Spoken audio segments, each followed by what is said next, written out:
Well, I did kind of persuade this young man to become a pastor because I didn't want to suffer alone. There's a story they say Jesus was walking by and he saw a lame man crying a lot. He asked him, "Why you're crying so much?" "I'm lame.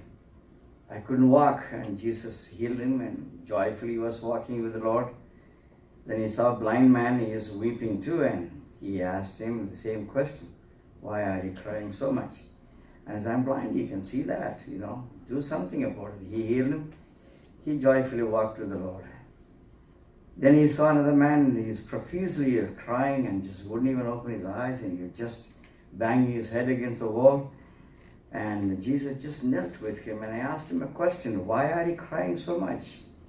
He said, "I'm a pastor." So Jesus sat with him and he also wept. Welcome, brother, to the ministry.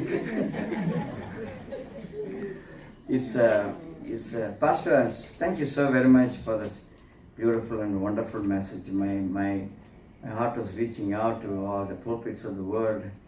They have totally forgotten to preach on the cross and the sin of the world and the death they need to talk about. They have totally just moved away from it.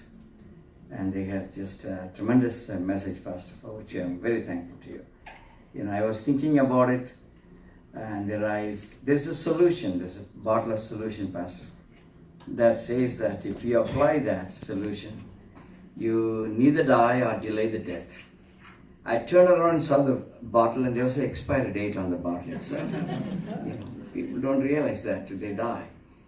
And it's also about one birth and two deaths, and two births, there's only one death we need to worry about, right? Think about it.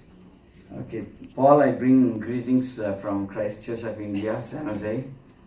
Our loss was the gain of this church. And Paul and Hefsi have been a tremendous influence in our own personal lives. Very good friends of ours. And anything that I had asked of him, that he never said no to me, and he was always right there. And he said that I will do it. And he had never even took any step back and say that I can't do that. He was always there. And one of the passions that he had was one day he came to me and he said that I asked him to be a Bible teacher, and he said he would, and he was a tremendous teacher. And if you had really known Paul, and he's very, very, very much a person, and uncompromising on the Word of God, and say that truth is truth, Word is Word, and its doctrine and its dogmas, and also that theology, the man is very strict about it. I knew him fully well. When we wrote together the statement of faith for our church, we really had to struggle quite a lot to put the whole thing together. Paul helped a lot, and I'm very grateful. And he worked with us, and we worked with him, and we became so much a part of family. And we really do miss that. By the way, I went to the choir this afternoon just with practicing, and I told them, "Hey, guess where I'm going? I'm going to Sacramento Falls. I'm right there to see Paul being ordained." Everybody clapped, and they said, "Hello to you, Paul." Yes, indeed. Just only one thing that I want to just say about Paul's passion. He came to me one day and he said that, "Pastor, it's okay to teach and preach to the Christians. It's okay to take the Bible and expound the Bible, the Word of God, and just tell the people what the Bible is all about. What about these new believers? They just come into being part of the church. They have no clue what we are teaching and no clue what we are preaching."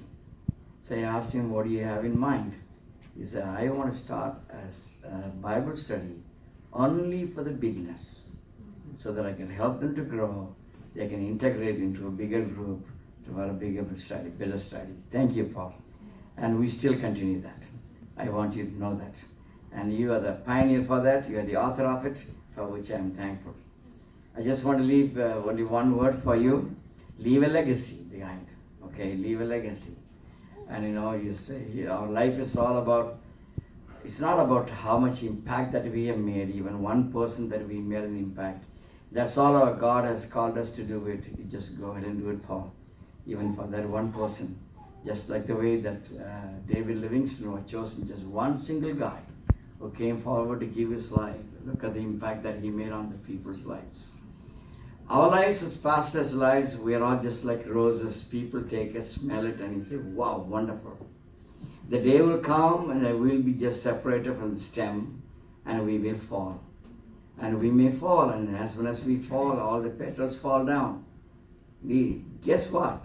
Roses may not be seen, but the petals will continue to smell, and the aroma and the beautiful scent will be around. And people can still smell it and appreciate what the rose has done. That's what you, and that's what us, the fellow minister, we appreciate. We thank you for what you're doing. Continue to do. Go get the people for Christ. Amen.